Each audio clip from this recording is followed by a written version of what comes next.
win rates.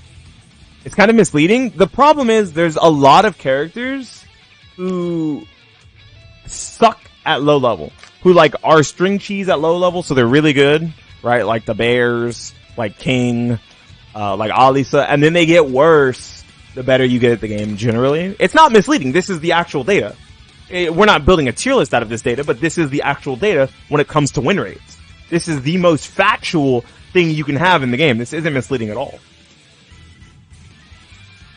But if you try to build a tier list off it, yeah, it's going to be absolutely misleading. Only because so many players are new but bad to the rankings, because so many players lose with those characters, you can look at advanced win rates for that.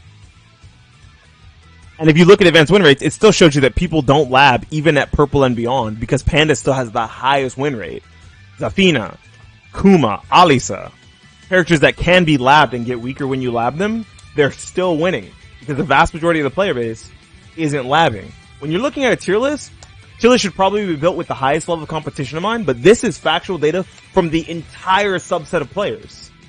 So this is accurate. This is accurate when it comes to a broad picture of the entire player base, but not just a certain subset of the best players in the world. Because the best players in the world, Fang, Azucena, Dragunov, would be way fucking higher. Like, let's be real. Right? Xiao Yu, way fucking higher. But look, here's Xiao Yu fucking down here. And character win rates all. Here she is almost in the bottom 10. Jun, bottom 10. Bottom 6 when it comes to advanced win rates. Because the vast majority of the player base, guess what? Is bad. That's how fighting games work, right? We can't all be the top 0.01%. We can't. And so when you take that data and extrapolate it, this is what it looks like. So when we build tier lists and opinions based off of the highest level of play, and then we try to take that into our own ranked games, it generally is a bad thing. That's actually why I don't advocate for watching high level replays. Because you can watch a high level replay and see what they're doing and not understand what's going on. You can watch a high level replay and know what they're doing. You can know the what, but you might not know the why. Right? You can even maybe understand the how they're getting away with these buttons. Oh, the opponent has more respect than the opponents I play in red rank and in orange rank. The people I play in orange and red are just mashing, but he's playing against the Tekken God, and the Tekken God is standing there letting him run his offense. I understand how it's happening, but do you understand the why? Do you understand the why? Right? There's a lot of things in fighting games that if you don't understand the why, then they don't matter. Right? That's the whole point of playing with intentionality, is understanding why you're doing something. Like, I can understand that down forward 1-4 is a really good string with Azucena. Why is it a really good string with Azucena? Because both of the first hits are safe on block, they're mid-high jailing, fast, and then there's a follow-up that is a high or a mid that is fuzzyable in a sense, but if you're waiting around for said follow-up, you can steal an extra turn. You can take an extra turn, you can use it for movement, you can use it to, start more offense. That's the why. Some people will see people using down forward 1-4 as Azucena and not understand the why. They're just like, that's a good button. That's a good button because this guy, he's Tekken God Supreme, he's got instruction and he's using it. And he hasn't stopped using it. It's like the only thing he's doing other than wall running 2, jab, and like back 4, right? So he's doing these moves. These moves must be good. I'm going to implement these into my game plan. And then they do it and they see 0 results because they don't understand why the buttons are being placed in the spots they're being placed. That's playing with intentionality. Watching high level replays, unless you understand enough about the game, won't give you the why. It may not even sometimes give you the how. If you don't understand enough about the game, if you're extremely new, watching high level replays for tech is more of a trap than it is help. That's just how I see it. That's how I feel about it. There's tons of different skill levels and like ways that people absorb knowledge, right? Some people absorb knowledge just by watching. Some people absorb knowledge by playing. Some people absorb knowledge by reading it, right? By just looking at frame data and like understanding situations in the game because they've played enough other fighting games, right? They have that fighting game bone in them. They have that fighting game blood in them. And that makes for a different learning experience. But for the vast majority of players, especially if this is their first fighting game, or if they're very new to fighting games, or new to the genre, like new to the subset, the subgenre of fighting games, 3D fighters, maybe they can't understand the why something is happening, and watching these high level replays doesn't actually help them play with intentionality. That's why when we see these charts, you're like, dude, Azucena is so good, and Ling Xiaoyu are so good, why the fuck are they so low in the win rates? Like, why is Xiaoyu down here in bottom 6, bottom like 8 of both charts for advanced and all win rates? Why is she so low? Why is Azucena in the bottom 10 and like barely middle of the road in advanced? Because a lot of people see the what is happening on the screen, but don't understand the why, don't understand the how. They're not playing with intentionality, they're playing as a net deck. They're playing as a copycat. They're seeing high-level play or high-level replays or the general consensus. Maybe they watched the tutorial, but didn't comprehend the tutorial of why things are being done. Just that they're being done. And they absorb that, and they only focus on that. And it makes them play like a robot instead of playing like a person, and they don't play with intentionality. They don't understand enough of the core game designs to move them forward as a player. That's very important. That's why I always say that learning your offense first, right? Learning your offense first and then focusing on defense after is how you rank up. But focusing on your defense first and learning your offense after is how you become a better player. Because you're not just understanding, yes, this is a good button. You're understanding this is a good button in this situation because I defended versus this. Crouch dash is good in this way. I have a perfect example. I saw a Soul, I think it was either a Soul Calibur player or a Mortal Kombat player. It was a tweet.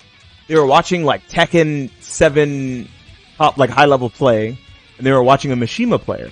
And they were like, dude, I don't know how this Mishima player, Riddle times, why is Panda the highest win rate? The highest on a win rate chart? Because people don't study. People don't understand their defensive options versus the character. People only learn their good offense to rank up. This is a win rate chart for ranked. This isn't a good player chart. If you took the top 20 players in the world and made them play against each other and they all had to play the best character, they all had to play every character, Panda would be extremely low.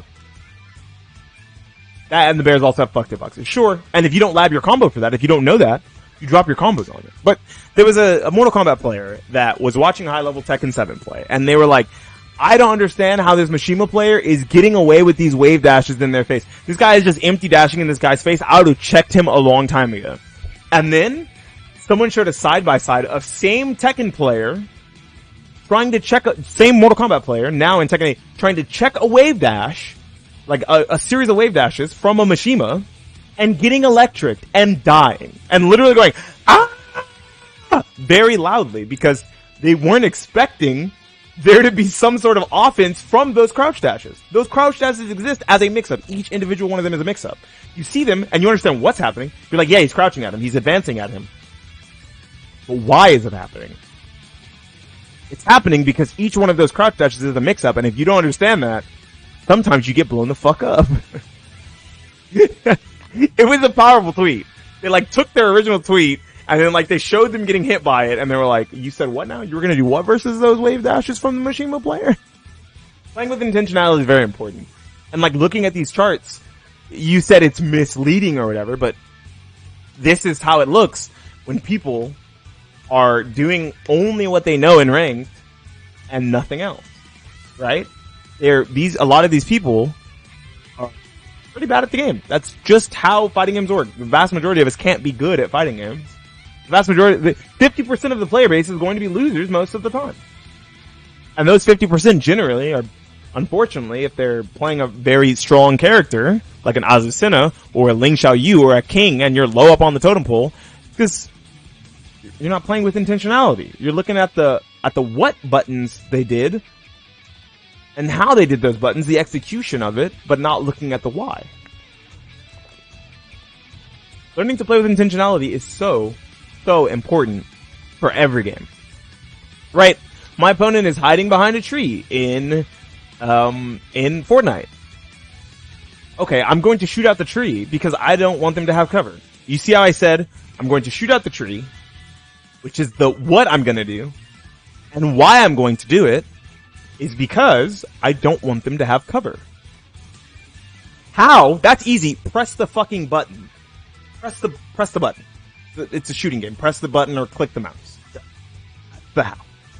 That is important in every competitive game. Why you would do something, what you're gonna do, and how. How would you execute it? It was a thing that got brought up on one of my Magic the Gathering streams. Mean Buffalo here was like, why didn't you block the big dude that's a 6/2? I said, I didn't want to lose my creatures. And he said, why would you want to take 12? Why would I want to take 12? It lost me the game. You're right. Maybe lose a little bit of board state to stave off the offense from the opponent. I made a misplay, and I can respect that he brought it up, and I understand that it happened. And now I know for next time. I chose to play with intentionality. My intention was wrong. I was stupid for it, but I was trying to play with intentionality. I was hoping to just draw an out. Anyways, if you enjoyed this small little rant on accident about playing with intentionality and win rate charts and why certain things aren't as they seem when it comes to what the best characters or highest win rate characters in a game are, leave a like on the video, subscribe to the channel, share this with a friend.